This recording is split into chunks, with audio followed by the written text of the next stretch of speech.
And so, I would consider a death certificate, based in, he was who he was he was a state worker, and he died for super bizarre reasons. So he touched. He grabbed it, and then apparently there was he got a cut or something, infection, and he died. They confront the other guy who was driving the car, Eric Lopez, and he threatened to kill them when they go on his property. It's so crazy. But it's more so it seeps into when something seeps into the culture that deeply, like it did in Roswell and, like it did in Brazil, I tend to feel like there's something there because of just how overwhelming, so many people saw the craft, so many people were involved. It's just, it's either the most ridiculous hoax of all time, which why would you even, who would do that and why? And so it's like when you talk about Occam's razor, the simplest is the most likely answer. I feel like Occam's razor in both cases of Roswell and Virginia are that something actually did happen. I mean, yeah, Roswell has some weird stories about bodies, bodies in little caskets and stuff like that. But it's just there's so much attention to these things and there's so much hype that I always wonder, how much of this is just people feeding off of the narrative and the stories and the fact that this is an exciting thing to talk about, and how much of it is that they want it to be real. I don't think any of these people want it to be real.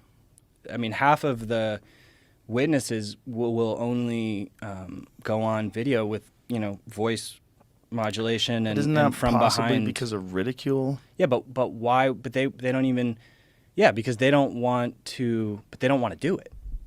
They're just not interested in coming forward. So I feel like if that was, that certainly is the reason for a lot of people in the UFO world, that they can just milk it and they get speaking gigs and they were contacted and, right. It's a life. Yeah, there's a lot of that, obviously. And there's something that whenever there's a speculative phenomenon like that, it just seems like you're always going to get a bunch of bullshit artists. But, the types of specific evidence that I'm interested in seeing more of is okay, so if the military witness claims that, U.S. Air Force came and transported something, there are probably records somewhere of these flights. So that's the type of thing that's just inaccessible to us. Yeah. So, but, it probably exists somewhere and you just need a mechanism to dig that up. And so hopefully Arrow can get down to it, but it's this guy Sean Kirkpatrick, I want to say, is running it. But Kirsten Gillibrand was grilling some military officials over the lack of funding. They had requested that it gets far more funding. It's getting $11 million a year right now, which I think for government ops is it's somewhat modest for the magnitude of what this really needs to be. But, there's clips of her, people in Congress want this. What do you think is going on? I think it's happening. I do. I also want it to be happening, and I recognize that urge in myself. But, I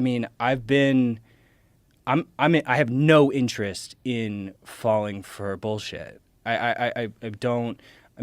I'm looking for holes. I want holes. I don't want to, be. Yeah, that would just be embarrassing. It's just there's so many different cases, and there's and it's becoming legitimized now. They changed the whole word to UAP because of the stigma. So we're seeing official acknowledgement and progress. Government is investigating this now. They're compiling the information. We have the best, who you've had on, the best military witnesses, Air Force pilots. These guys are not fucking around. They're just not. Do you? I'm certainly you don't think that Ryan Graves or Commander Fravor are full of it.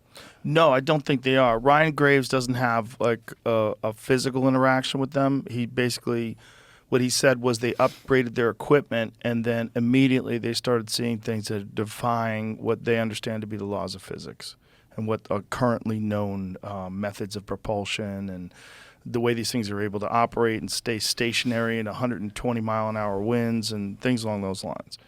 He was pretty convinced that this is something outside of our realm of understanding. And then there's the Commander Fravor instance, which is very bizarre because there's multiple witnesses, video evidence, the equipment that they use to detect it, all of it rings true. It all works correctly, and that this thing was able to go from 50,000 plus feet above sea level to 50 feet in less than a second. They don't know what the fuck it is. They don't know why it behaved the way it behaved, the fact that it was blocking their radar systems, the fact that this thing...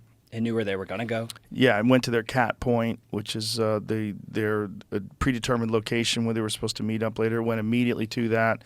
The fact that this thing operates with no visible method of propulsion and that it moves at these insane speeds that would turn human beings into jelly if they were inside of it. It was a biological entity inside of that, which makes you think, like, okay, are these drones? Are these like super sophisticated drones that some black ops project's been working on for a long time? Mellon thinks that it's a post-biological probe, and that the gray, the traditional kind of gray, because that's what they were described almost exactly in Virginia.